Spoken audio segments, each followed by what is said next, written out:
Nagpapagaling na ang aktres na si Caitlin Stave matapos nga nitong mahulog sa kabayo sa Kaamulan Horse Show and Competition 2025.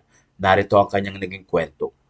Day 1 in my 7 years of riding, I fell off a horse for the first time. Fell off and broke my fall with my hand, which is exactly what you're not supposed to do, and broke my pinky and ring finger on my right hand. I remember being in the ambulance crying because of the pain, yet still begging for them to let me finish my race. Just had surgery yesterday and it went smoothly. Right when I woke up, I asked when I could ride again, and the doctor said 2 months, but I persuaded him to let me at least walk with my horses after 2 weeks. Sa pundong ito ay nagpasalamat naman si Caitlin sa lahat ng tumulong sa kanya at ang mga doctor, especially ang Philippine Orthopedic Society for Sports, sa maayos na pag-opera sa kanya.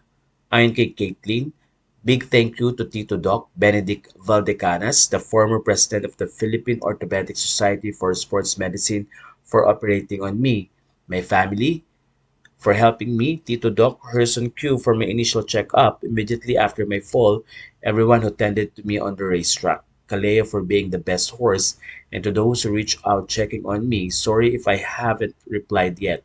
Still getting used to typing with my left hand. Messages para sa kanyang paggaling. Ayon kay Kuya Kim Atienza, get woke cowgirl, ride us up.